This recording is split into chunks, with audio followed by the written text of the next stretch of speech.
Fabiana, a oportunidade de estar aqui com a minha bibliografia também, Stella, Jean-Marie.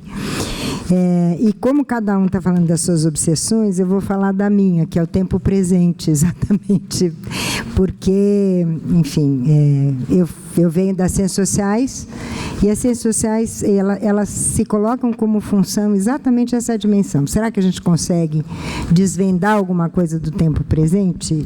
Não sei, mas pelo menos localizar e mapear algumas das dimensões que estão nos atormentando, pelo menos a gente pode tentar. Então, olha, a gente vive hoje um momento de luto muito dolorido, né, por tudo que passa o país. O luto é um tempo de lembrar, né? Esse luto vem sendo atualizado por uma posição pública do conservadorismo assumido sem qualquer reserva e por resultados eleitorais que apontam a ascensão das parcelas menos comprometidas com qualquer perspectiva democrática e de consolidação de direitos. Talvez mesmo por causa desse luto, seja preciso localizar e mapear as contradições e os impasses que nos conduziram, pelo menos mais recentemente, até aqui. Não estou falando na longa duração, eu estou falando do período de governo dos governos petistas. Tá? Ou seja, mapear o que se pode reconhecer como lulismo, entender seu esgotamento, tanto esgotamento concreto, quanto seu esgotamento produzido como espetáculo. Para alguns, esse esgotamento representa o fim do chamado lulopetismo. Eu vou me referir a isso daqui a pouco. Para outros, esse esgotamento apenas aponta uma crise, né, cuja possibilidade de continuidade ainda seria possível. O que foi o lulismo, né? O chamado lulopetismo? O lulismo é localizado como modo de governo especialmente viabilizado a partir do segundo mandato do Luiz Inácio Lula da Silva, pensado por alguns autores, como André Singer, como reformismo fraco, consagrado e possível pela combinação entre duas formas de consenso. O consenso ativo das lideranças sindicais e dos movimentos sociais vinculados ao PT e à CUT, né? O que compreende, evidentemente, os movimentos de moradia, os movimentos sociais urbanos, né? Os movimentos chamados de movimentos mais clássicos, que têm origem lá nos anos 80, e um consenso passivo, produzido pela concordância e pela melhora relativamente pequena dos índices de desigualdade e relativamente maior da diminuição da pobreza, ou seja, a pobreza diminui mais do que a desigualdade nos chamados anos Lula-Dilma, né? Hoje, todos esses índices foram rapidamente revertidos por uma mistura entre retrocesso, crise econômica, encolhimento de empregos e de salários, como se verá. Durante os anos 2003 e 2016, pode-se assinalar um conjunto de medidas combinadas a partir de um aumento muito significativo do salário mínimo, da produção de postos de trabalho, de benefícios como Bolsa Família, do programa Minha Casa Minha Vida, com todas as suas ambiguidades. São políticas, em boa medida, urbanas, que combinam eixos relativos às necessidades mais imediatas, alimentação, moradia, saúde e educação. São políticas do corpo e para o corpo, políticas cujo centro, a sobrevivência e a reprodução, guardam dimensões contraditórias, como a contradição entre emancipação e reprodução das desigualdades e modos de dominação.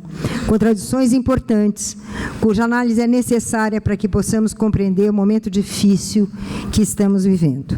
Vou dar um exemplo para vocês.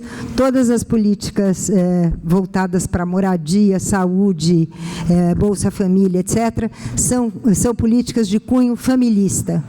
Ou seja, são políticas que acabam por reforçar uma divisão sexual do trabalho que responsabiliza inteiramente a mulher pelo que se passa em casa com os filhos. Então, a titularização da mulher, por um lado, é absolutamente necessária, por outro lado, acaba reforçando uma divisão sexual do trabalho que é absolutamente contraditória com qualquer perspectiva de emancipação. Enfim, então, a gente pode localizar contradições, ambiguidades, problemas em todas essas escalas.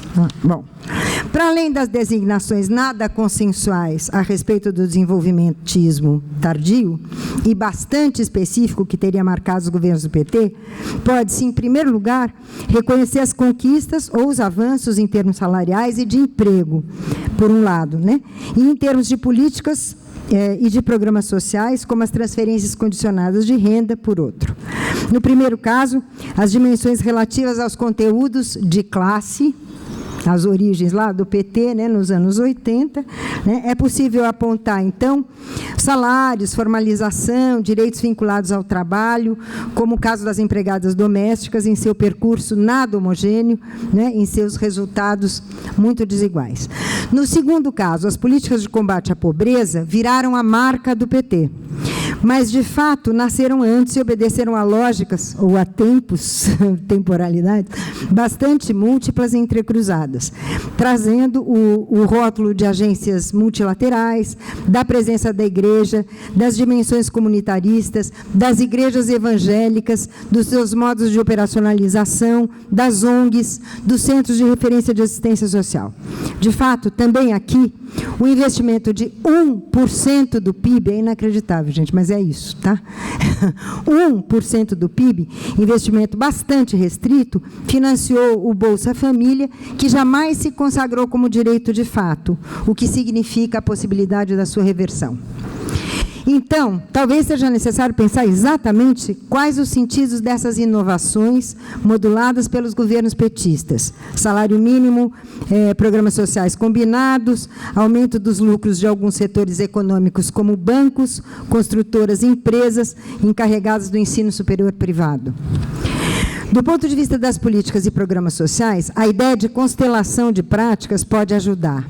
Alterações importantes da face dos territórios da pobreza, que se reconstituíram e se redesenharam a partir dos fluxos de dinheiro, de serviços, de práticas, de modos de operação dos diferentes programas e daquilo que se pode reconhecer como novo terreno associativo, que tanto brotou de baixo, especialmente dos movimentos populares, como se implementou a partir de cima, em especial OS, ONGs, fundações empresariais, que poderiam ser vistas como gestoras ou operadoras dos programas de governo, como margens do Estado. Esse mundo do indistinto resulta de um conjunto de confluências perversas, conformando práticas, operações que se associaram em um modo de governo bastante potente. Com temporalidades diversas entre si, formando redes e fluxos sobre territorializações nem sempre coincidentes, as tramas de governo constituíram um novo social em sua versão petista. Assim, por exemplo, Bolsa Família, Minha Casa Minha Vida, ProUni, reunião de benefícios entrecruzados, todos bastante liminares. Liminares por quê? Liminares porque eles estavam entre a necessidade e a urgência, entre as necessidades objetivas e os processos de subjetivação. Todo esse complexo de programas fez uma diferença significativa para uma parcela, que é a parcela mais pobre da população, mesmo e apesar de sua suposta provisoriedade. Pode citar, por exemplo, escolas superiores de qualidade duvidosa que abriram e fecharam. Bolsa Família e outros benefícios de recursos escassos que foram cuidadosamente implementados a partir de ONGs e igrejas como modo de operacionalizar moralidades e comportamentos que não raro acabaram por reforçar formas de dominação, inclusive de gênero. Um programa Minha Casa Minha Vida que se sobrepôs e reproduziu, não raro agravou, formas severas de segregação espacial nas cidades brasileiras. Mas houve uma novidade, a princípio petista e, em seguida, lulista. O fato de que a investida de combate à pobreza e à miséria foi posta em operação a partir do que se pode identificar como terra arrasada ou do que alguns círculos acadêmicos puderam identificar como desmanche de uma ordem anterior. Aliás, a disputa em torno dessa ordem anterior não terminou. Se considerarmos, por exemplo, a legislação trabalhista, agora em transformação, e o horizonte, enfim, das transformações da reforma da Previdência, também em curso. Assim, é a brutalidade da desigualdade brasileira, produzida pela concentração de renda dos anos de ditadura e jamais revertida pelos governos civis, que na verdade, se constituiu como ponto de partida dos governos do PT. Ou seja, se há uma novidade petista, essa novidade petista se apoia ou se sobrepõe a uma operação terra arrasada, que é a brutalidade da desigualdade brasileira, que só se agravou de 64 até o final dos anos 80, 90. Dessa perspectiva, num primeiro momento, foi possível identificar, em relação ao início dos governos do PT, um crescimento muito importante da desigualdade, um conjunto significativo de privatizações, tudo isso antes do governo petista, que inauguraram e aprofundaram o desmanche neoliberal. Então, os anos 90, a gente pode, a Vera estava se referindo a isso, a gente pode identificar os anos 90 como anos de aprofundamento desse desmanche neoliberal, como anos de aprofundamento dessa desigualdade. Um conjunto significativo de privatizações, não é isso? A constituição de uma ordem, então, em seguida, pós-desmanche, que supôs e radicalizou as relações entre regulação estatal e mercado. Se a gente lembrar, uma quantidade importante do PIB muda de mãos nos anos 90. Uma importante parcela da riqueza brasileira muda de mãos. Enfim, é nesta situação de terra arrasada, de tábula rasa aí, literal, que a novidade petista ganha sentido. Tá?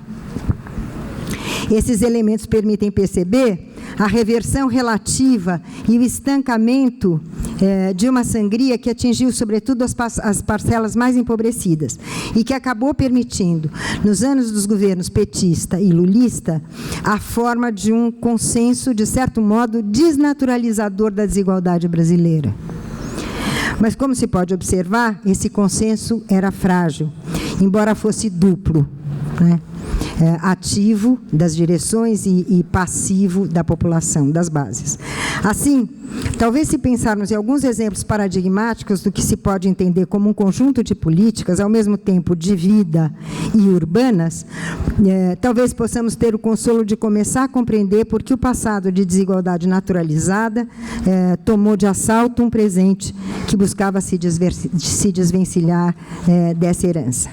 Eu tomei como exemplo paradigmático o programa Minha Casa Minha Vida, que é um programa que nasceu em 2009, vou falar muito rapidamente, mas que teve uma trajetória exemplar no âmbito das políticas sociais latino-americanas, porque ele nasceu no Chile de Pinochet,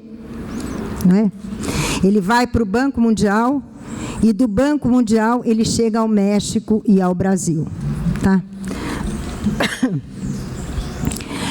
Bom, esse programa supõe, ele era um programa econômico anticíclico, ele supõe geração de emprego e captura de subsídios públicos, bem como uma financiarização bastante importante da produção de moradia por algumas das empresas que acabaram por formar o pool das maiores produtoras de unidades habitacionais no Brasil. A viabilização do programa, face aos importantes movimentos de moradia brasileiros, inclusive aqueles historicamente vinculados ao PT, passou pela negociação de uma versão alternativa, um lado B do programa Minha Casa Minha Vida, voltado para as entidades historicamente vinculadas à autogestão na produção de moradia. E agora, esse é um outro tema que percorre um pouco a história dos movimentos sociais brasileiros, a autogestão. Tá? Tratava-se do programa Minha Casa Minha Vida, entidades que permitiu que os movimentos, tanto aqueles ligados ao PT, quanto os que se desvincularam historicamente do PT, ocupando posições à sua esquerda no espectro político, pudessem acatar e, de certo modo, legitimar essa peça de tecnologia de governo que deu vida à política de habitação lulista. Seus resultados são muito impressionantes, 3,4 milhões de unidades de habitação contratadas, 1,7 milhão entregues, incluindo as duas modalidades e todas as faixas de renda. Quais são as lições que o programa pode nos dar? Dentro da constelação de programas e políticas sociais, a partir, enfim, do salário mínimo e dos vários programas de transferência, o que a gente tem como resultado é um processo de crescimento muito importante do consumo das classes populares, uma integração pelo consumo. tá? Transformado em mecanismo, portanto, de inclusão. Foi, então, possível, a partir daqui, estabelecer algumas dimensões muito interessantes. Uma delas é entender, a partir dos programas sociais, uma diferença muito, muito significativa entre pobreza, carência e público-alvo dos programas, né? Ou seja, entre déficit de moradia e demanda organizada e produzida pelo próprio programa. Isso, para mim, foi absolutamente chocante. Então, eu vou contar um pouco para vocês como é que eu descobri isso, tá? Então, para se ter uma ideia, né, o déficit ele cai, né, entre 2007 e 2012, não vou amolar vocês com números, tá? Mas ele tem um aumento pequeno em 2009. Mas é importante mencionar que a composição do déficit mudou. Por quê? Porque cai a coabitação, tá? E aumenta o ônus excessivo com aluguel.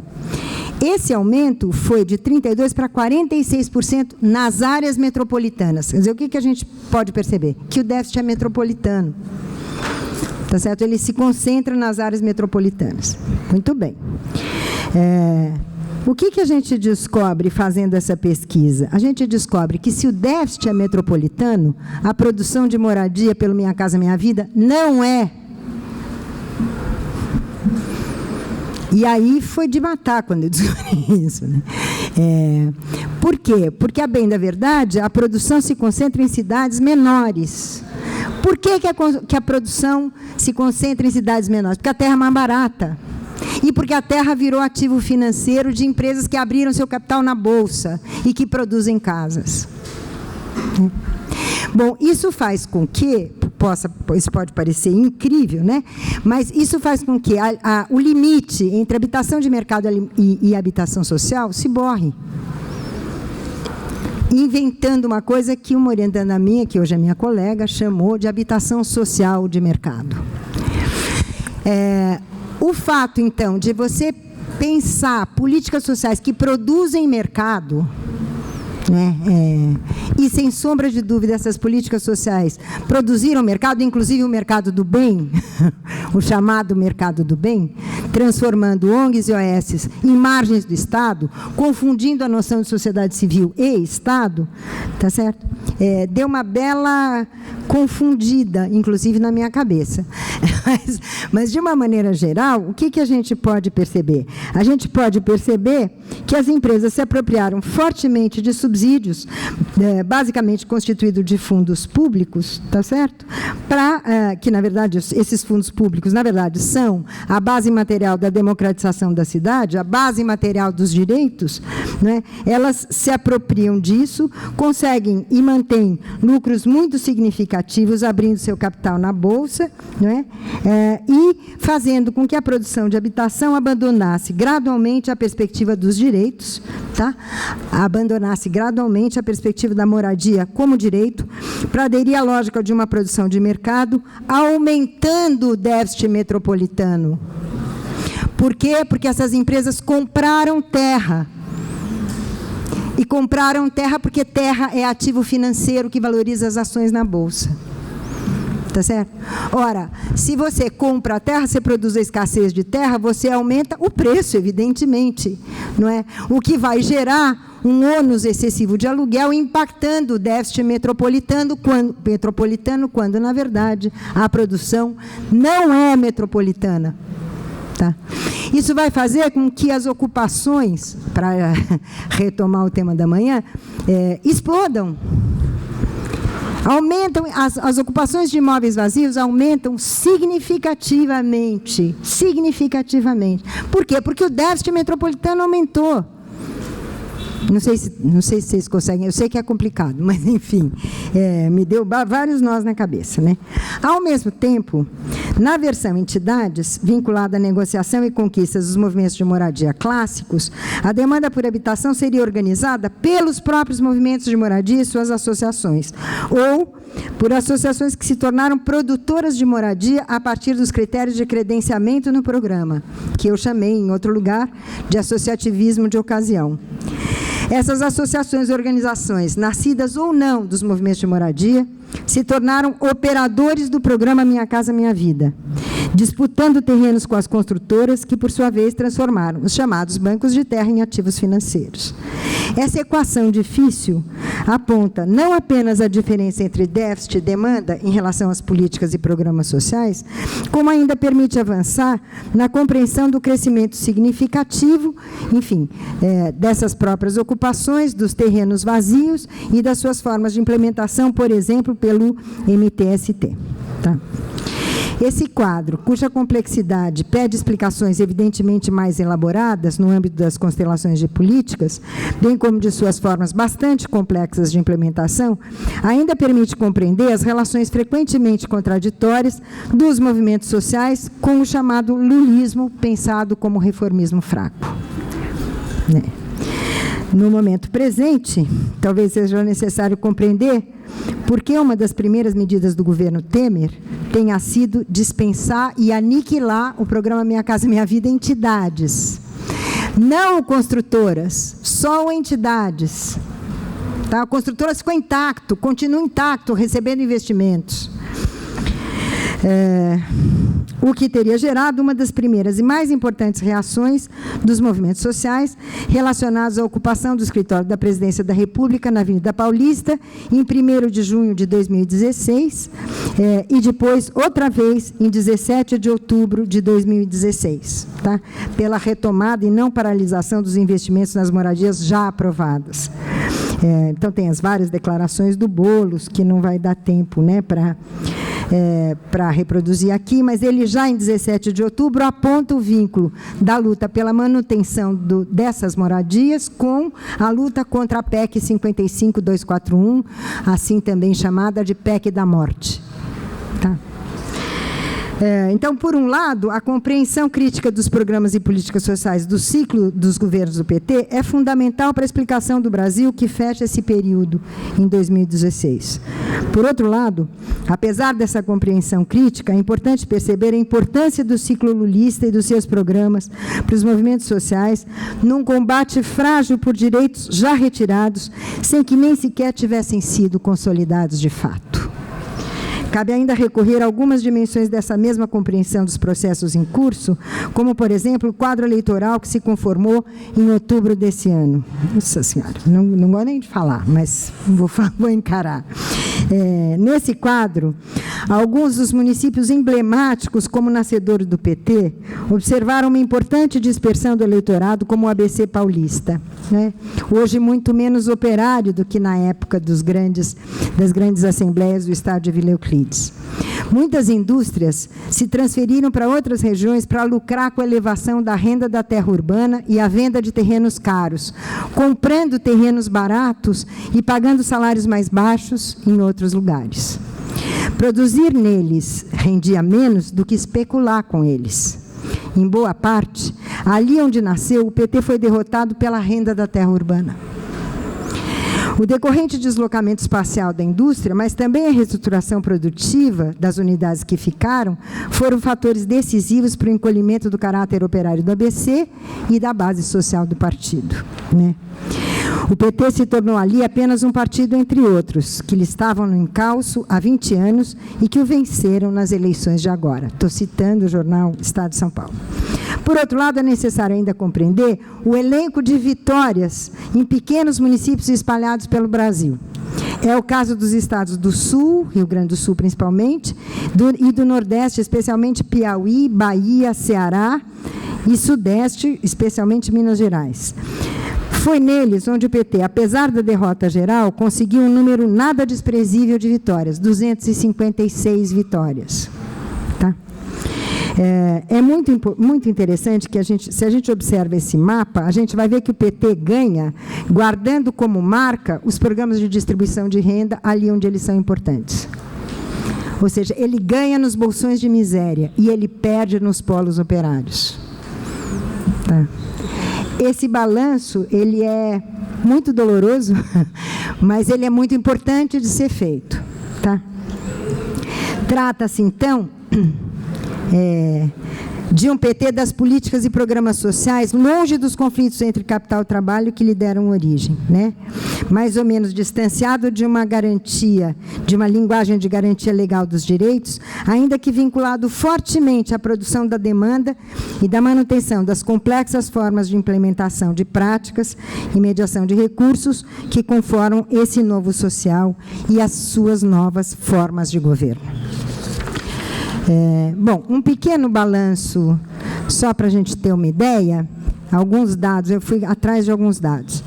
O salário mínimo, por exemplo, vocês sabem quanto o salário mínimo cresceu durante os anos lulistas, durante o período dos 3 governos petistas?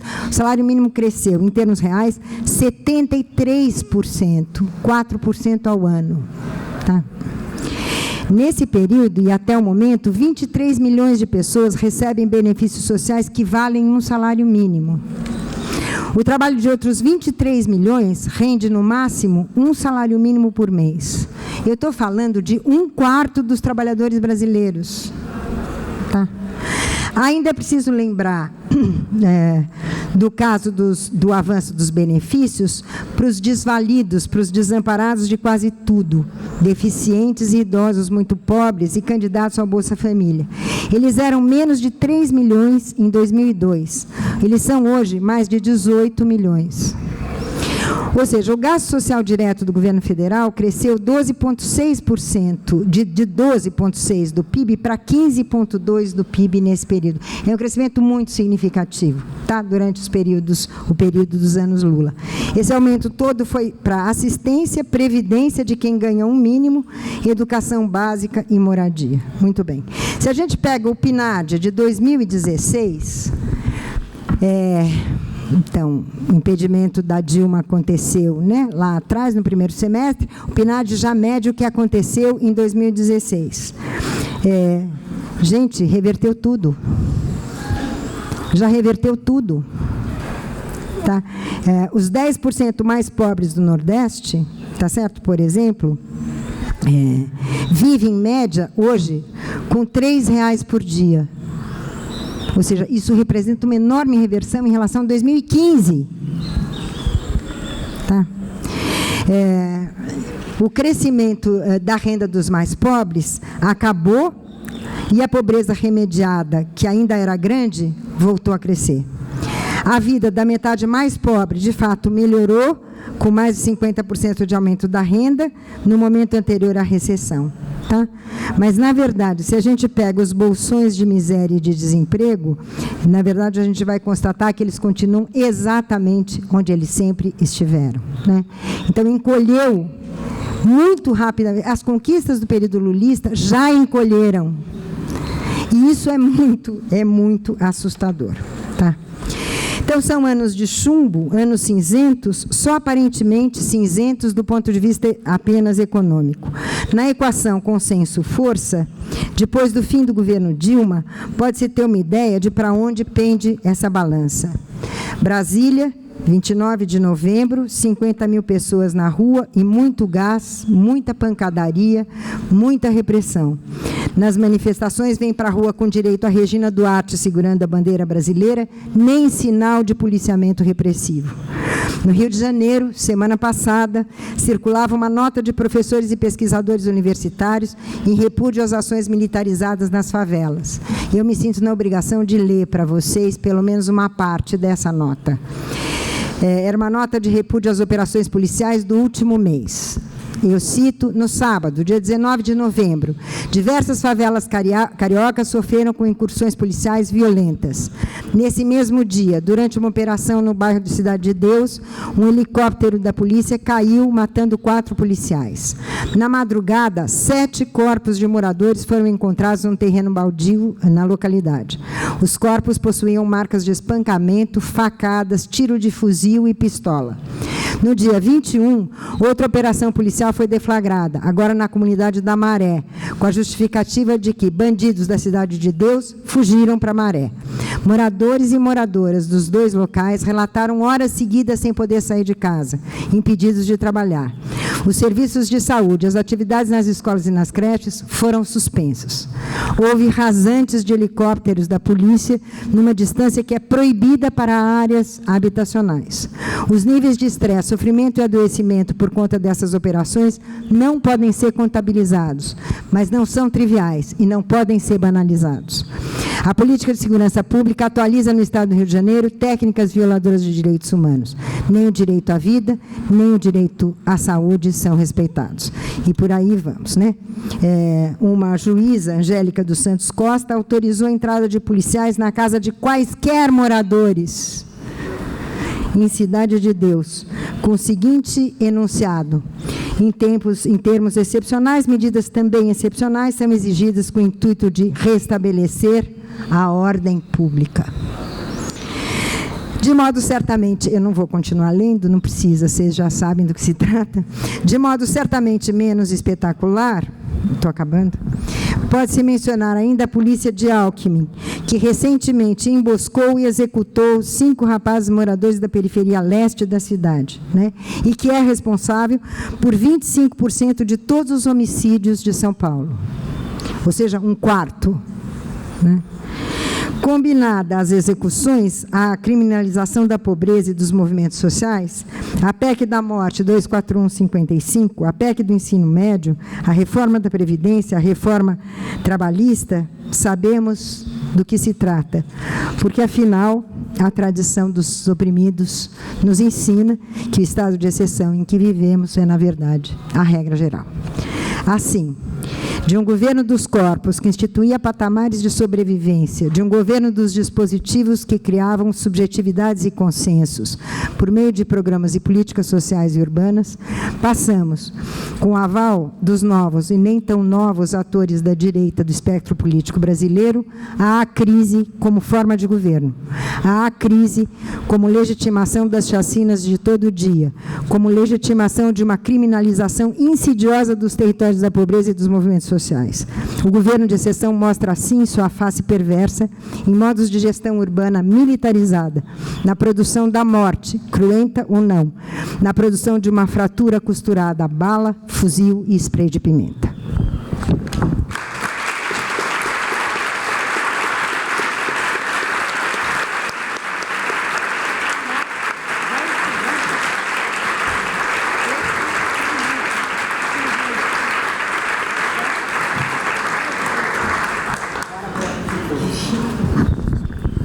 Bom, professor Ricardo Trevisan. Vou trocar de lugar com ele, tá?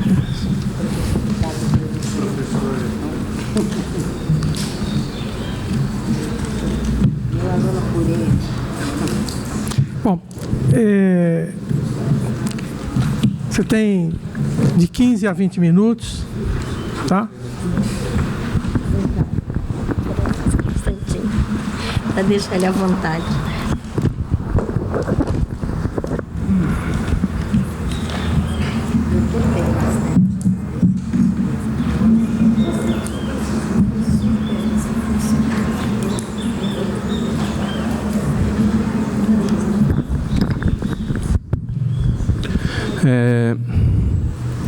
Eu estou meio que engasgado com a fala da Cibele, depois de tanta morte e tanto descalabro, que, assim como a Maria Angélica teve essa posição, eu também estou meio aqui desconfortável de tentar unir falas tão distintas, mas que tem a tábula rasa como união.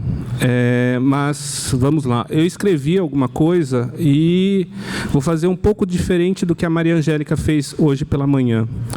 Eu inicio essa fala agradecendo tanto Fabiana como Paola pela oportunidade de participar da equipe do Corpo Cidade 5. Agradecimento estendido aos organizadores, alunos e professores que participaram dessa empreitada. E fui incumbido de mediar 2 professoras distintas, a recém-titular Margarete Pereira e a minha sempre professora Cibele Rizek, do IAU-USP. E aqui coordenados, balizados, talvez regulados, pelo Luiz Antônio de Souza e suas ações. Pela primeira vez no Corpo Cidade, relembro de sua primeira versão em 2008, quando fazia meu estágio de doutorado em Paris. Na ocasião, conheci Paola e Fabiana e soube do evento das repercussões positivas. 8 anos após, estou aqui. Como aplicado estudioso, busquei me preparar e confesso que as incertezas da dinâmica proposta para o evento, algo instigante, confesso, e o distanciamento teórico para alguns temas, e isso é sempre bom estudar e entrar em uma seara nova, me lancei no desafio e rascunhei algumas palavras.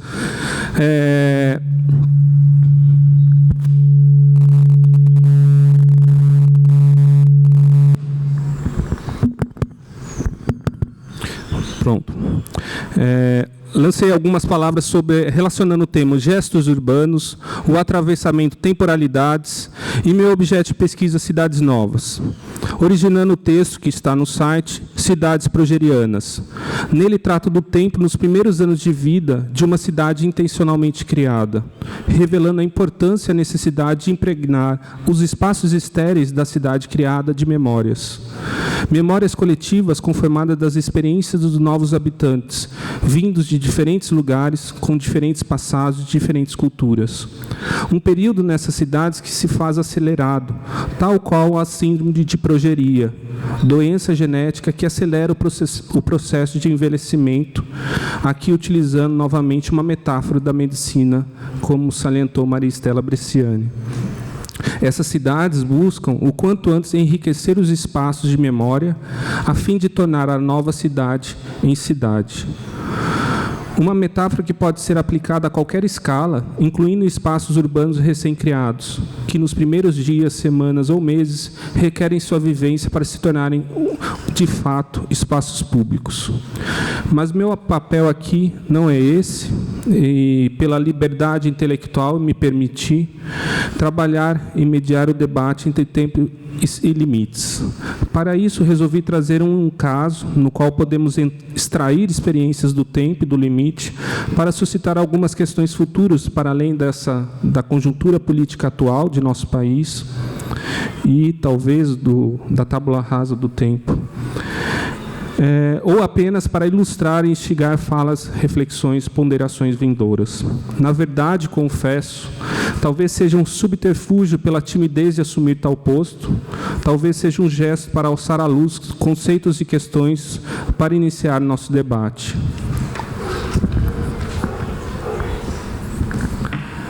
Sendo assim, trago tempos e limites de Kumbh-Mela. Kumbh-Mela é um festival de religião hindu que ocorre de 12 em 12 anos, desde 1870, no noroeste da Índia, na confluência dos rios Ganges e Yamuna, nos arredores da cidade de Allahabad. Os peregrinos migram para a nova cidade em busca do banho sagrado nas águas desses rios. Reza a lenda que Gosht Amrit, néctar sagrado da imortalidade, foi derramado por deuses nessa localidade.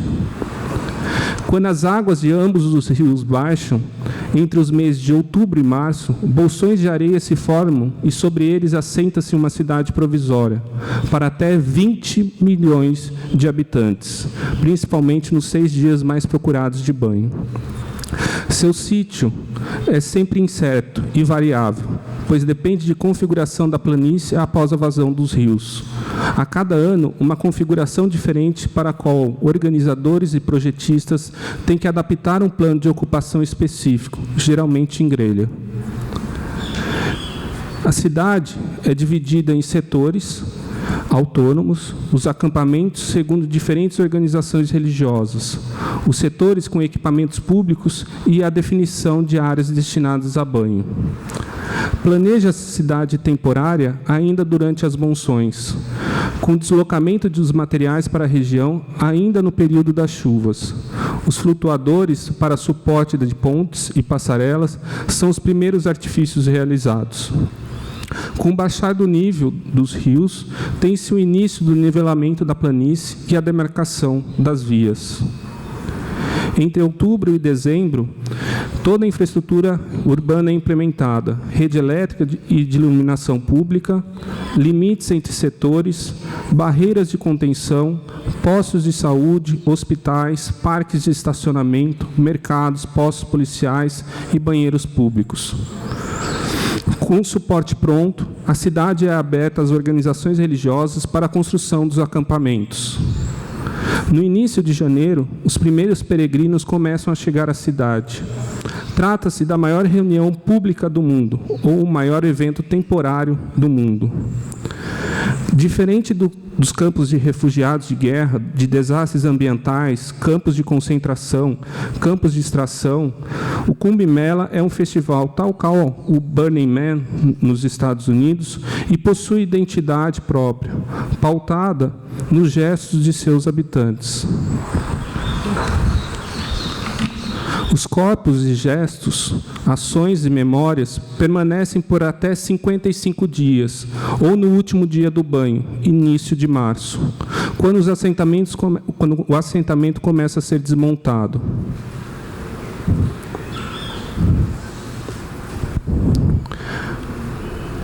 Como bem disse a Alessia, não presente hoje, a gente começa a pingar em cima da folha que a gente lê.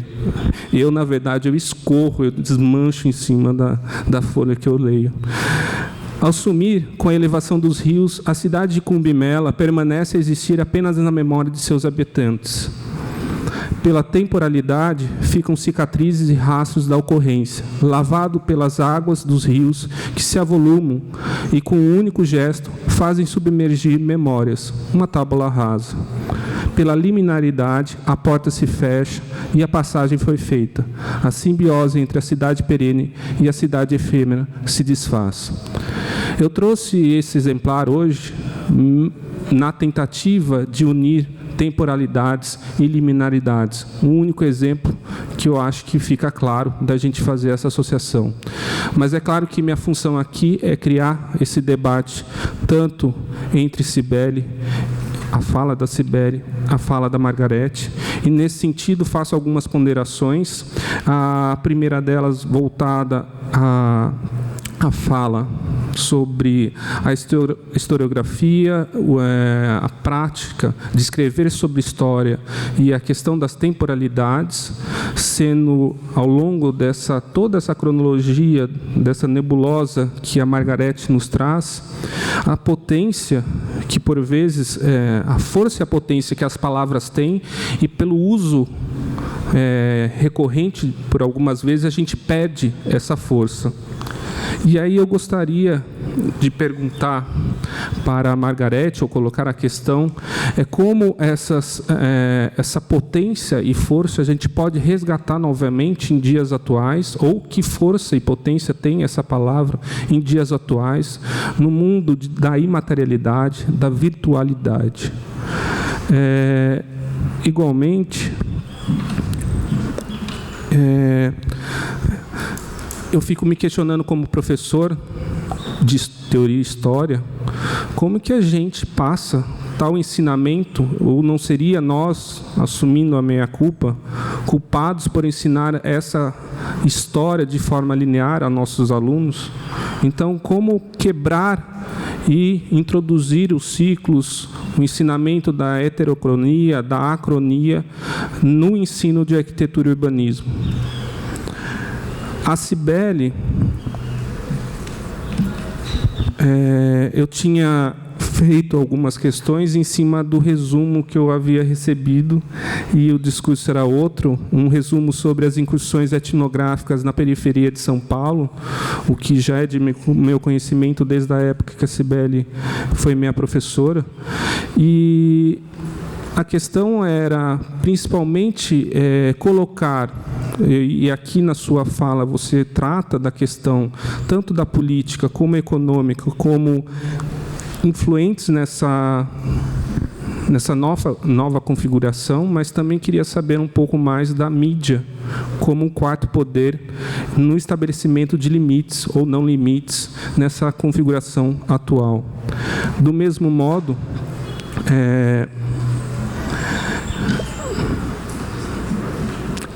teria a gente uma culpa pela inércia que tivemos durante esses anos lulistas, do lulismo, e agora nesse desmanche que é feito, por não ter uma iniciativa ou não ter clareza de onde esse caminhar estava nos levando.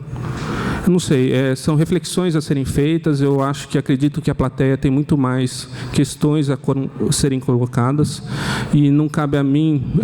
Eu acho que terei ainda 35 anos de trabalho pela nova lei da Previdência para cumprir, e acredito que daqui 35 anos fique mais fácil para eu fazer essa amarração entre Margarete e Cibele.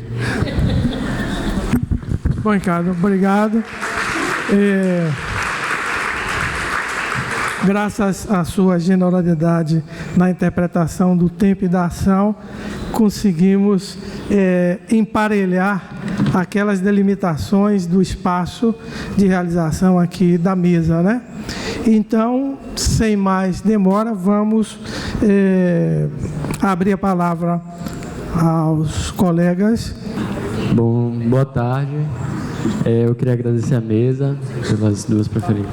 Foram incríveis as falas, acho que contribuiu muito para a nossa discussão desde de manhã. A minha pergunta vai para a Margarete. Margarete, eu fiquei com uma impressão e uma dúvida durante a sua fala. Eu queria que você me ajudasse a esclarecer e a comentar um pouco. Durante a sua fala, eu fiquei pensando no Lúcio Costa. Você falou um pouco sobre a tábula rasa, e eu fiquei pensando se no Lúcio não existiria uma atualização de um modo de temporalidade teleológico. E aí, quando você fala da narrativa do descobrimento, eu fico pensando muito nisso, assim, né? Se não existe no Lúcio, ou nesse modo de ser moderno, ao se deparar com o outro, com outras perspectivas temporais diferentes, a necessidade de suspender esse tempo para a criação de algo novo. E nesse sentido, a minha pergunta é se essa ligação entre uma suspensão do tempo e a criação de algo novo não há um processo de silenciamento, e se a acronia nesse sentido pode ser pensada à parte desse processo. Se o quê? O finalzinho? Se as acronias podem ser pensadas à parte desses processos de silenciamento. É quase uma outra palestra. Bom, eu devo começar... Acho que é 3.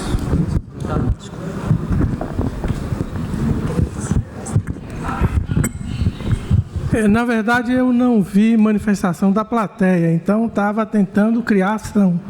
Não, desculpa, então, Luiz Antônio, porque eu achava melhor juntar, porque a gente só tem até 4 horas. Eu mesma tinha uma pergunta. Mas... Bom, então você aproveita e faz sua pergunta. Tem mais 2 pessoas.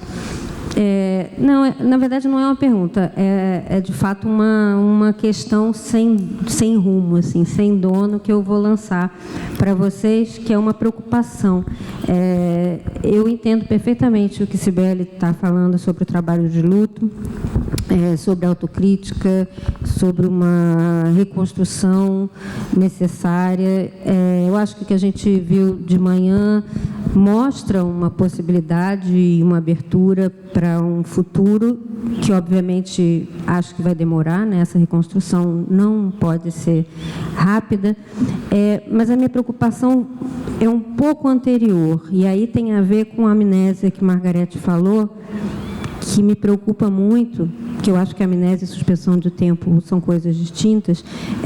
Se, por um lado, na Europa tem um excesso de processos de rememoração, uma musealização da memória coletiva, me parece que nós pecamos, e aí eu acho que os historiadores têm uma culpa, de uma certa amnésia de um determinado período nosso que foi pouco trabalhado, que é exatamente da ditadura militar. Eu acho que foi dezembro de 2014 o relatório da Comissão Nacional da Verdade, né, aquele momento que Dilma chora ali, eu acho que é o início de um fim, né, de algo, e me parece que tem um trabalho de rememoração aí que não foi feito.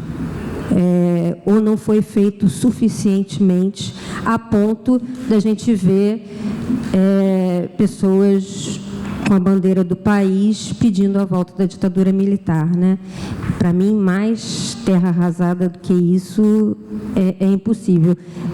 Porque é óbvio que essa ditadura militar, em alguns territórios, e aí eu digo com os termos que Cibele trouxe do próprio Benjamin, o estado de exceção, nunca deixou de existir, né? A gente sabe muito bem que as UPPs, né, é uma militarização, e ali essa ditadura permaneceu e permanece e está cada vez... os números que Cibele trouxe mostram isso muito bem dos mortos. Então, eu queria jogar essa... porque é uma preocupação mesmo, é uma angústia muito grande com relação a esse trabalho de memória que eu acho que a gente... Não sei, talvez fosse necessário e mais urgente que o trabalho de luto, né? Olha, por favor. Tem uma... Bom, otimizemos, então, a arquitetura. Desculpem, ela faz logo aqui para estar mais perto. Não, você faz logo a pergunta. Eles estavam antes de mim. Tudo bem. Então, eu quero também, vou um pouco na mesma direção da Paola, mas antes eu quero te agradecer, viu, Cibele, porque essa narrativa... ela é muito urgente que a gente faça, né? Então, eu entendo o quanto deve ser doído para você fazer esse balanço, né? Acabei de receber aqui uma notícia da composição da futura Prefeitura de Belo Horizonte, que vai extinguir a Urbel, a BH Trans, como se fossem apenas assim, mera tarefa administrativa, né? Então, acho que a gente está diante de um desmanche que a gente não consegue realizar a extensão do que vai se passar no país, né? Então, também quero te agradecer muito, Margarete, porque eu acho que é um pensamento vivo, assim, o que você faz. Toda fala é isso, assim, você começa com uma fala que parece sobre uma metodologia, sobre como escrever, sobre a prática historiográfica, mas, no fim, a pergunta que você está dizendo é qual é o tempo que vai nos servir para falar desse nosso momento, né? Então, assim como a Paola está dizendo que, acabou de dizer que talvez mais importante que o luto seja a gente conversar sobre a memória, eu acho que a gente precisa escrever, a gente precisa narrar esse momento, né? Eu tenho um amigo que diz que a gente precisa não esquecer o que se passou na universidade, o que essa experiência da universidade nos últimos 14 anos é valiosa para a história desse país. Então, eu nem gosto do termo, mas eu acho que essa é uma hora de produzir discurso, né? A gente precisa narrar e narrar e narrar. Então, queria só dizer que são duas falas maravilhosas. Obrigada. Eu já estava nervosa e minha orientadora falando de mim. E esse trem de Belo Horizonte é realmente uma coisa muito complicada, assim. Eu estava... Acho que desde manhã, assim, acho que eu fiquei aliviada mesmo das mesas acabarem trazendo a pauta do que está acontecendo, né? Por favor, você afasta um pouco o microfone. Desculpa. Que foi um alívio as mesas de manhã, né, trazerem a pauta do que está acontecendo, eu acho que de tarde também, porque eu não sei como que está aqui, mas para quem está envolvido nas ocupações, eu, por exemplo, não sabia até o último segundo se eu ia vir ou não, ao mesmo tempo que eu estava esperando até o último segundo ou não, se a data ia mudar por causa das coisas que estavam acontecendo, assim. Então, a decisão de estar aqui talvez seja meio agraciada por isso, assim, né?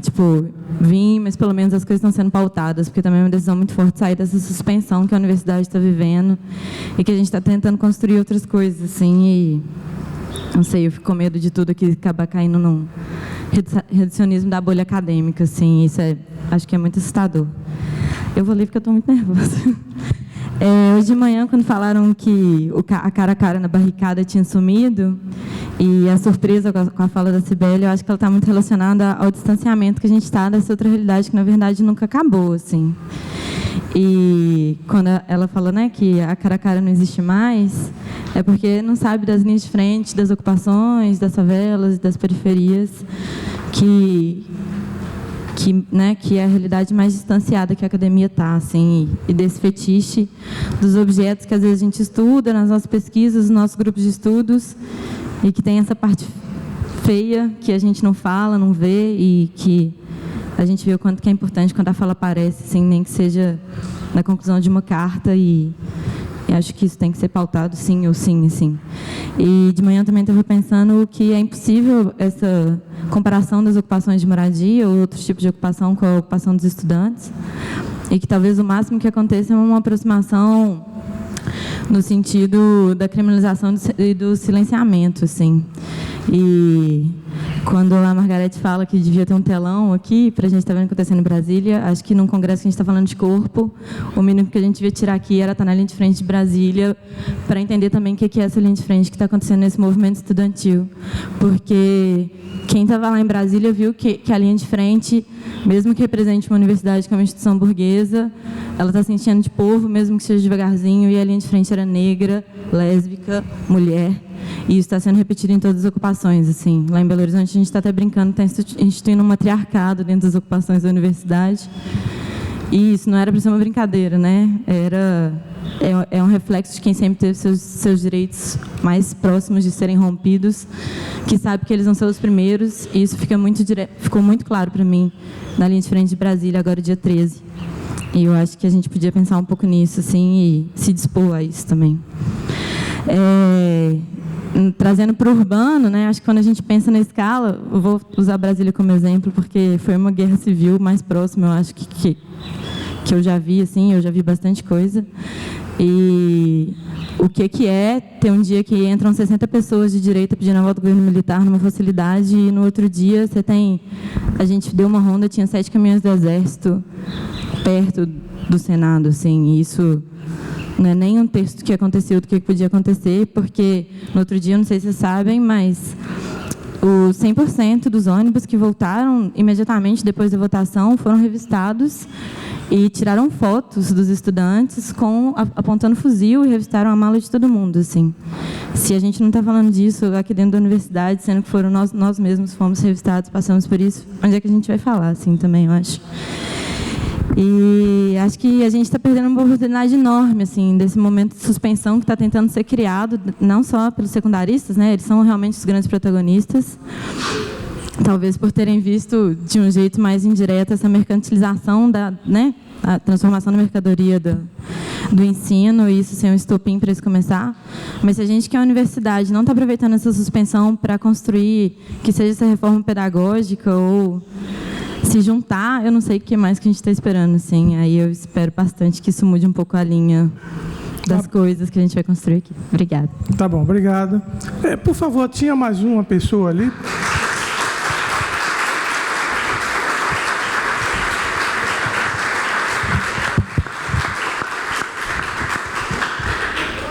Boa tarde. Eu queria dialogar um pouco com a professora Cibele. Eu lembro que, acho que em 2010, naquele texto que o professor André Singer propõe o conceito de lulismo, né, que ele vai falar um pouco sobre o governo Lula pós-2005, pós-mensalão e tudo que significou aquela guinada. Eu não sei se o conceito é dele, mas ele fala muito sobre a questão de que o governo passa a a proposta de governo do Lula passa a se apoiar no subproletariado, né? E de como a base de sustentação da classe média e da elite intelectual migra para esse subproletariado que não tem mais nenhuma representação com classe, nenhuma ligação com a própria questão sindical, que é, né, a base do Lula.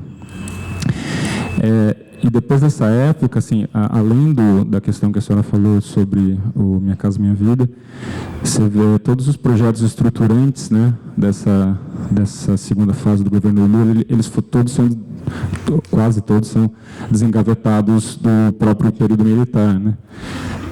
O exemplo óbvio de Belo Monte era a Cararaú de 79, né, um projeto que já estava pronto há 2 décadas. O próprio professor Paulo Arantes, lá da filosofia da USP mesmo, vem dizendo isso de uma maneira muito mais competente, no sentido de que o que havia até talvez o primeiro governo Dilma, né, e os dois governos do Lula, o segundo mandato do Lula e o primeiro mandato da Dilma, é a substituição de um capitalismo neoliberal, mas que foi um pouco da herança do governo FHC, por um capitalismo de Estado terceiro-mundista, né, que é mais ou menos isso que ele identifica no governo Lula. E de que isso só funcionou na medida em que você tinha um cenário mundial sedento por commodities, esse tipo de coisa que garantia um cenário muito favorável para que políticas sociais pudessem ser adotadas em larga medida, apesar de ser só 1% do PIB, como a senhora falou. Nesse cenário, o que a gente vê é que, no final das contas, a proposta de esquerda que havia mais estruturada no país, ela, de uma certa forma, agiu como durante a ditadura, no sentido de que naquela época também houve um boom econômico, um boom de desenvolvimento, baseado em grandes projetos estruturantes e coisas do gênero. Então, a nossa grande esperança, né, de esquerda política, partidária, foi o que foi como a senhora já falou, eu não vou repetir. Tá bom. A minha questão é que, dado esse contexto, o que eu queria pedir a sua opinião, a gente, nesses últimos anos, de gente que está na rua, de ocupações e dessas outras iniciativas, tudo que tem sido feito tem um caráter muito antissistêmico, muito de inspiração anarquista, né? O próprio MPL, que de uma forma ou de outra começou tudo isso, se fundamenta muito, né, no pensamento libertário. E essa questão antissistêmica, essa questão de não reconhecer o Estado, não reconhecer instituições partidárias como essa forma de organização, tem demonstrado também um pouco das suas limitações, né, principalmente nesses últimos anos bem recentes, que em 2013 o refluxo daquilo tudo que acontece até agora tem sido muito violento, e a gente tem, de alguma forma, acumulado muito mais perdas que ganhos, né? Aí a minha questão é muito pragmática, assim. Eu sei que a senhora viveu essa organização de 70 e 80, e por onde a gente caminha, por onde a gente se organiza. Tá bom, então. Obrigado, hein? Cibele? Margarete, bom, tá bom. Eu vou tentar responder. Não, tem perguntas para você também. Bom, olha, bom, vamos começar. Tem muita. Eu acho que não é uma questão de culpa, coisa nenhuma. Eu não me sinto minimamente culpada por absolutamente nada do que eu fiz durante o período petista, de jeito nenhum. Até porque tem um conjunto de gente que tentou continuar pensando, né? E que apanhou muito, porque discordou à esquerda, né? Discordar à direita, não, mas eu acho que o meu centro sempre discordou à esquerda, nunca se furtou à crítica, e foi muito difícil. Então, eu não acho, e nem acho que seja possível imaginar uma inércia. O que aconteceu foi uma forma de governo, no sentido Foucaultiano, vamos dizer assim, né, de produzir governo. O período Lula produziu o governo, de fato. Produziu objetividades e subjetividades, produziu dispositivos que criaram processos de subjetivação poderosos, sem sombra de dúvida. Todos eles são passíveis de serem analisados, criticados, pensados, mas foi uma forma de governo, sem sombra de dúvida, foi uma forma de produção de consenso. Eu acho que isso é fundamental. Enfim, acho que, em relação à mídia, bom, aí você tem historicamente os interesses da... Não, a mídia está... Bom, não vou nem repetir, vocês sabem, está uma vergonha absoluta, né? É uma vergonha absoluta, quer dizer, a cobertura da manifestação verde e amarela em São Paulo, domingo, foi vergonhosa. Foi vergonhosa, foi laudatória, né? enfim, inacreditável, é vergonhoso, assim, dá vergonha. E você tem manifestações de, sei lá, 10 mil pessoas, 15 mil pessoas que sequer aparecem, e quando aparecem na forma de os vândalos, né? Assim, então, de novo, como criminalização. Então, é absolutamente, enfim, você tem uma discriminação absoluta. A mídia decide o que ela cobre positivamente e o que ela cobre negativamente. Eu acho que uma parte do esgotamento do lulismo é midiático também. Houve um investimento midiático espetacularizado nesse esgotamento, né, que já remonta ao mensalão, inclusive, visivelmente. Né? Já remonta ao mensalão. E, para absoluta surpresa, o Lula ganha a eleição e a Dilma ganha a eleição e depois ganha de novo, apesar da mídia. Tá certo? Apesar de tudo. Enfim, então, eu acho que a gente tem que, de certa maneira, enquadrar de novo a indústria cultural no papel e no lugar que ela tem, de fato, tá? E que não está descolado da dinâmica societária brasileira. Pelo contrário, é parte constitutiva da dinâmica societária brasileira, né? A gente viu muito claramente o que aconteceu com a NBR, né? Imediatamente. O que o Temer fez imediatamente? Destruiu, acabou. Por quê? Porque era uma vozinha mínima, ali bem pequenininha, pulsando. Foi uma das primeiras coisas que ele acabou junto com o programa Minha Casa Minha Vida, Entidades. Apesar de toda a ambiguidade. Né? Então, eu não acho que houve inércia, eu acho que houve uma tentativa importante de pensar o Brasil nesse período, com enganos, com, enfim, problemas, mas eu acho que houve, inclusive dentro da universidade. Eu concordo, Rita. O que aconteceu dentro da universidade nesse período foi muito importante. E, apesar de todas as questões relativas ao ProUni, que eu acho uma barbaridade, eu acho o ProUni uma barbaridade, por outro lado, se você, a partir das incursões etnográficas, vê o que aconteceu nas periferias, nas regiões mais pobres das cidades brasileiras, o fato de ter cursado universidade alterou a vida das pessoas, alterou, isso é inegável. A educação era de péssima qualidade? Era. A propriedade das escolas oscilava completamente? Sem dúvida. Mas o fato de ter cursado uma universidade, o fato de ter feito parte de um coletivo, o fato de ter tido financiamento cultural, o fato de ter sido da trupe de choque, mudou a vida das pessoas. Mudou. Né? E isso a gente precisa reconhecer e entender.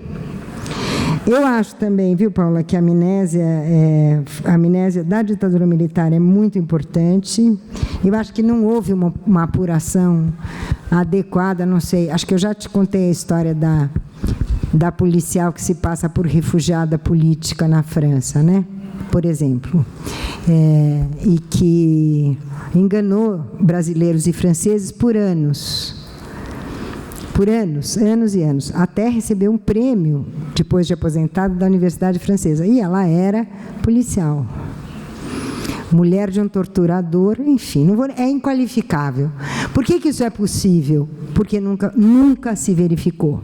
Tá certo? Porque nunca se apurou coisa nenhuma. Isso faz parte da matriz da sociabilidade política, matriz histórica da sociabilidade política brasileira, sem sombra de dúvida. A professora Estela Brechani está aqui olhando para mim. Né? Essa é uma questão que diz respeito às grandes matrizes, às grandes formas de continuidade, né? Que tornam, inclusive, o governo Temer possível, para além da nova direita. Há uma direita insidiosa, né? Há uma sociabilidade política que está aí matricialmente colocada, tá certo? Então, eu acho que você tem toda a razão. Eu acho que a gente tem que, sem sombra de dúvida, rememorar. Mas, no meu caso, o meu trabalho de luto é um trabalho de rememoração. Eu acho que, para mim, isso é fundamental. Só para explicar para vocês, eu sou fundadora do PT e da CUT. assim como o professor André Singer, mas, enfim, que dirige o centro, né, onde eu trabalho. Bom, em relação aos processos que irromperam nas universidades, né, enfim, eu acho que nós temos uma questão que são os limites entre a universidade e aquilo que a gente estuda, onde a gente intervém. Eu acho que abrir, né, permitir que essas dimensões entrem na universidade, permitir que a universidade saia de si, é fundamental, porque senão você não consegue entender o que está se passando, né? E de fato, eu acho que isso existe. Eu não acho que a universidade está numa bolha, eu não acho isso. Eu não acho mesmo, eu acho que isso aqui, por exemplo, nós já fizemos Corpo de Cidade na Maré, nós já fizemos... Em Alagados. Enfim, há esse esforço. Agora, claro, não dá para diluir. Tem uma instância específica da produção de conhecimento? Tem. Tem uma instância específica do processo de formação acadêmica que acontece aqui e de formação política que acontece aqui? Tem. Né? E é bom que tenha. Tá? E é bom que a gente possa dialogar, porque senão a gente perde o sentido daquilo que a gente mesmo faz. E eu acho que não dá para... Eu acho que nesse momento a universidade está sob um ataque muito violento, né? E eu acho que a gente tem que defender a universidade pública, gratuita e de qualidade, com unhas e dentes. Tá certo? Esse ataque, nós dormimos com o inimigo. Opa! Dormimos todo dia com o inimigo. Né? Essa inércia não é só inércia, é militância mesmo. Né? Essa direita está alojada, essa direita neoconservadora. Professores e alunos. Na Escola de Engenharia de São Carlos pintou agora um movimento maravilhoso que chama anarcocapitalismo. Não sei se vocês já ouviram falar, mas é lindo. Primeiro, porque não existe, né? O capitalismo não tem nada de anárquico. Segundo, porque é pura ideologia. Segundo, porque, segundo o anarcocapitalismo, todo imposto é roubo. E nenhuma universidade é gratuita. Tá certo? Ou seja, zero Estado, tudo mercado. Tá certo? Tudo empresa júnior, abaixo os centros acadêmicos, abaixo os DCEs, viva as empresas júnior. É isso o anarcocapitalismo. Entre alunos, sem sombra de dúvida. Então, nós dormimos com o inimigo o tempo todo. O inimigo não está para além dos muros da universidade só. E esse combate, eu acho... desculpa, Ricardo. É que ele foi meu aluno, eu chamo ele pelo apelido estudantil até hoje. Esse é o bom combate. Esse é o bom combate. Né? Esse é um dos bons combates, para além do vínculo com as ocupações, com os movimentos, etc. Deixa eu só tentar passar pela questão do André Singer. É verdade, o André Singer chama esse subproletariado, né, como base de apoio do Lula, etc. Ele vai mudando, ele vai percebendo essa mudança. E ele vai mostrando que, de fato, há projetos estruturantes. Mas o André Singer, ao contrário do Paulo Arantes, jamais abriu mão da ideia de um desenvolvimentismo lulista. Tá? Eu discordo do André. Eu não acho que isso possa ser chamado de desenvolvimentismo, não na matriz cepalina. Eu não acho que houve uma tentativa de revivescência do desenvolvimentismo. Eu acho, sim, que você tem laivos de nacionalismo e você tem projetos de infraestrutura, vamos dizer assim, que se assemelham, se não retomam, os projetos da ditadura militar. Eu acho que a questão fundamental, sobretudo, é tentar pensar que, junto com isso, você tinha uma desnaturalização da pobreza. Eu acho que isso foi importante nos anos lulistas. Eu acho que não dá para jogar fora isso. Eu acho que o fato da gente ter eleito um operário metalúrgico e depois uma mulher que tinha sido presa durante a ditadura militar, eu não acho que isso é inócuo. Eu não acho que isso é inócuo. Eu acho que isso teve uma dimensão bastante significativa, tá? E isso e outras dimensões.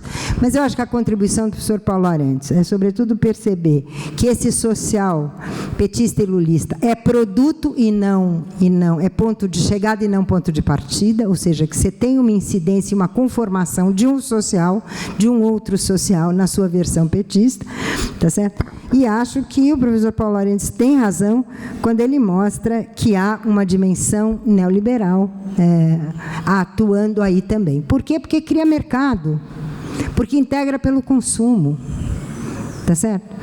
Nisso tudo, esses professores têm total razão. Mas eu queria lembrar um outro dado que eu acho mais importante ainda, que é a ideia de servidão financeira da professora Leda Paulani. O que a Leda Paulani diz? Ela diz que mesmo os surtos de industrialização brasileira estavam vinculados exatamente às dimensões de commodities e às bolsas. Ou seja, os produtos que o Brasil... Citei, por exemplo, uma coisa, o que aconteceu durante os anos Lula? Uma reprimarização da economia brasileira. Tá certo? Ou seja, o agronegócio funciona não como atividade agrícola, não é isso. O agronegócio é urbano, visivelmente, tá? Visivelmente. Uma usina de açúcar e de álcool é urbana, não é agrícola. Não tem ninguém nos canaviais. São atividades altamente... Essas atividades têm a ver com bolsa, têm a ver com mercados futuros, têm a ver... Está absolutamente financiarizado. Tá? Absolutamente financiarizado.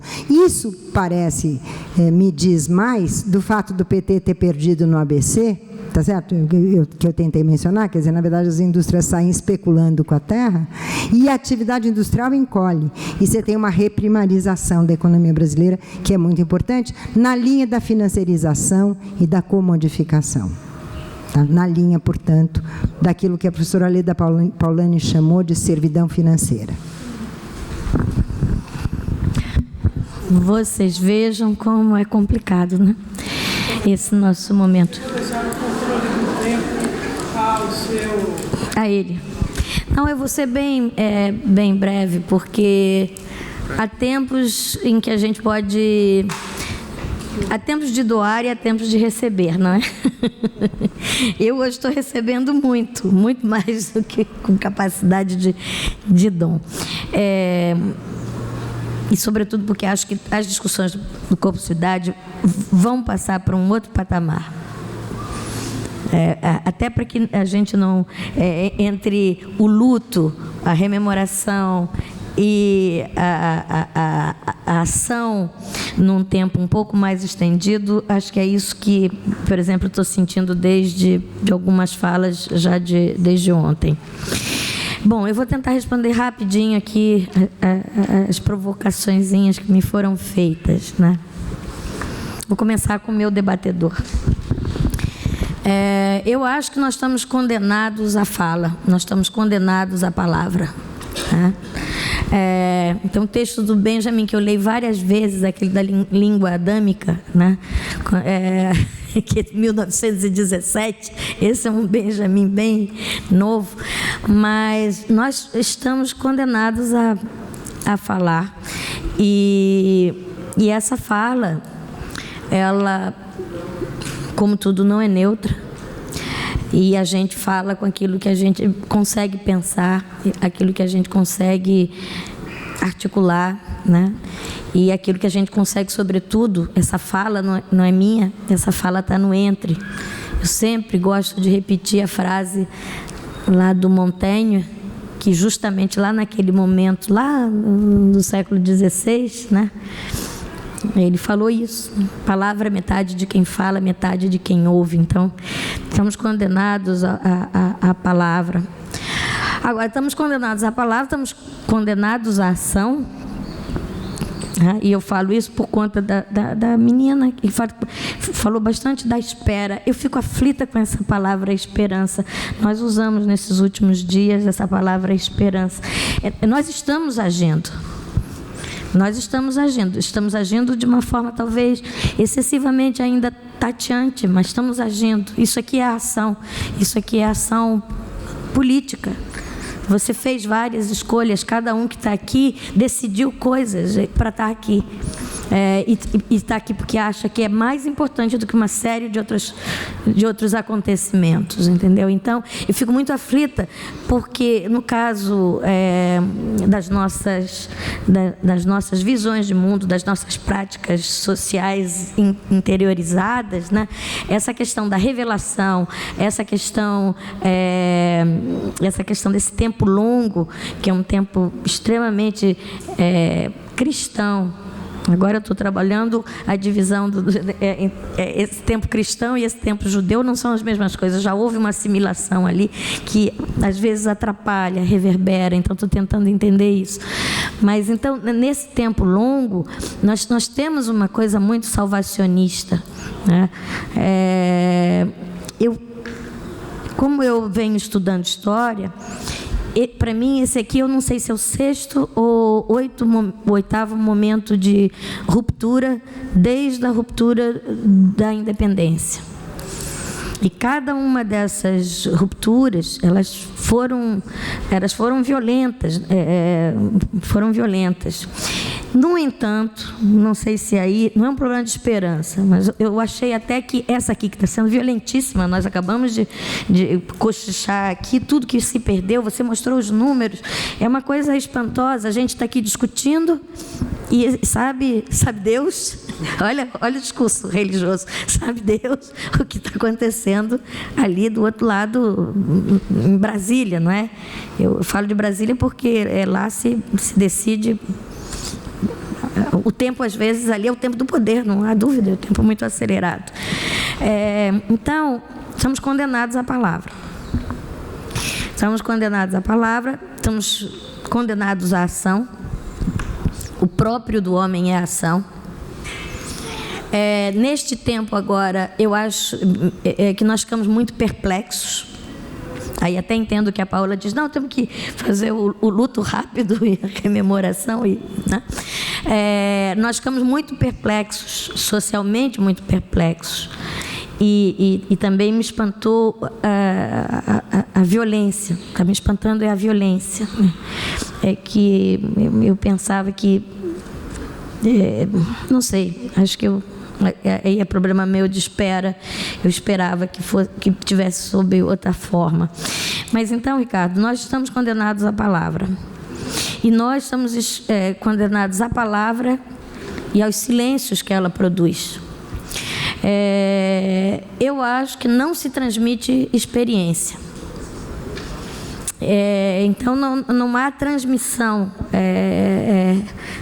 das coisas. A gente divide reflexões, a gente tenta objetivá-las para que elas possam atingir um grau de compartilhamento, mas a gente não transmite. Isso eu ainda estou falando para ele, porque não era para você, eu ainda estou no discurso dele, porque ele me perguntou, porque uma das palavras que eu mais tenho recusa neste momento é a palavra aplicabilidade. Tá? Então, quando ele fala assim, como é que se ensina isso? Eu já venho a questão da aplicabilidade, entendeu? Não sei como é que se ensina, não sei. Como inserir nos estudos a acronia na área do urbanismo? Eu não sei. Eu sei como eu pratico tateando um pouco isso, né? Então, sobre Lúcio Costa, eu acho que Lúcio Costa, assim como Benjamin, né, esse Lúcio Costa que eu gosto, porque é um Lúcio Costa que vai até ali meados dos anos 40, eu gosto muito do Lúcio Costa por aí. Depois eu vou ficando um pouquinho mais distante dele, mas eu gosto muito dele ali. E ele está preso numa ideia, ele está percebendo que tem uma ideia que não é boa, que é a ideia não só de fatiar o tempo, mas a ideia também de adjetivar o tempo. Então, quando ela fala, por exemplo, lulopetismo, lulismo, quando você pega todo um esforço de criação de um outro social e você o adjetiva, né, é o primeiro passo para neutralização, para naturalização, e isso o Lúcio Costa estava atento. Eu, por exemplo, até com a palavra barroco, eu estudei um pouco, ele reluta, ele só vai usar a palavra barroco para defender o Oscar Niemeyer, numa posição, agora eu vou usar o adjetivo, nacionalista. Mas ele evita. Então, ele fatia o tempo, mas está fatiando em séculos. Ele vai falar no século XVII, no século XIX, em meados, mas ele evita as adjetivações. E o nosso vocabulário está cheio de adjetivações sobre as quais a gente não pensa. Por exemplo, a gente teve uma banca outro dia que a candidata falava de tempo cronológico. Então, tem que ter um equívoco. A gente tem que pensar, a gente vai banalizando as questões. O tempo histórico, também há uma neutralização ali. Tá? Então, há silenciamentos, evidente. Há trabalho. Mas eu acho que só foi isso que me foi perguntado. Eu queria só falar da universidade, porque eu não sei o nome da aluna da Rita, maravilhosa, mas eu acho que é sua aluna, né, Laís? Eu achei bonita a fala do reitor, do amor da cidade, do amor da universidade pela cidade. Ele falou alguma coisa nesse sentido ontem, né? E do mesmo jeito que a palavra temporalidade nasce num primeiro momento como uma palavra para falar do que é terreno, do que é do limite da existência dos homens, né? A palavra universidade é belíssima. Agora, ela está dentro de um paradigma burguês. A noção de indivíduo que daí decorre cada vez mais esse mundo terreno, né? Mas a gente tem que ver como é que ele se declina, né? E a gente tem que guardar certas... Quer dizer, eu acho... Estela vai rir, porque essa discussão já apareceu num congresso que nós tivemos há 15 dias atrás, mas eu acho que tem várias expressões, modos de subjetivação, modos de temporalização, regime de visibilidade. Tem uma série de questões que ultrapassa uma coisa que eu venho chamando de paradigma burguês e que a gente tem que ultrapassar. Mas, sob certos aspectos, não é uma tarefa, eu acho que não é uma tarefa nem para um grupo de pessoas, acho que não é uma tarefa nem para a geração que nos segue, se a gente conseguir continuar enfrentando a acronia, mas sabendo, tentando dar potência aos nossos gestos. Não tem nada neutro. Nem o tema de uma dissertação de mestrado é neutro. E isso é importante que o aluno saiba. O que ele resolve esquecer? O que ele resolve silenciar? De que lado que ele está no mundo? Quem que ele resolve? O que ele resolve dizer não ou dizer sim? E essas pequenas escolhas, a gente está submetido 24 horas sobre 24. E muitas vezes elas não são discutidas na nossa escola, nas nossas escolas, né? E só queria falar uma coisa para você me ajudar a pensar depois. Mas eu acho que essa coisa toda do desenvolvimento... A gente é assim, ou o crescimento e o desenvolvimentismo, que vai nessa...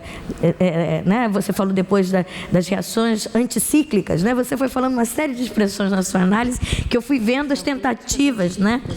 E eu fiquei pensando aqui como a gente...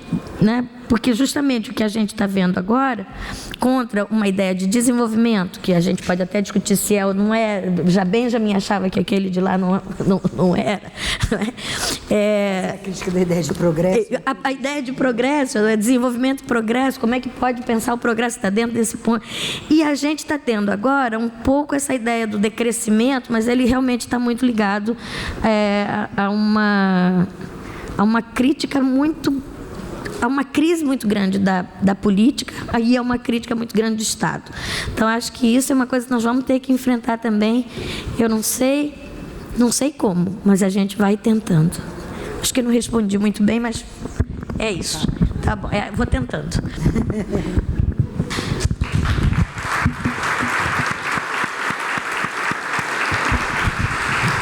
Bom, agradecer aqui a participação de todos, particularmente a Sueli, Margarete e Ricardo, e lembrar... Cibele, desculpe.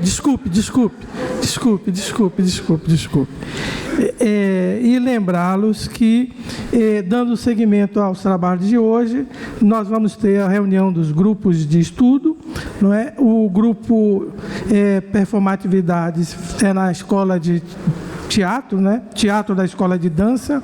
Então, isso vai exigir uma rapidez, visibilidades aqui no auditório, nesse mesmo auditório, temporalidades numa sala do programa de pós-graduação, logo aqui próximo, e liminaridades na casinha, ou seja, dobrando aqui à esquerda. Obrigado.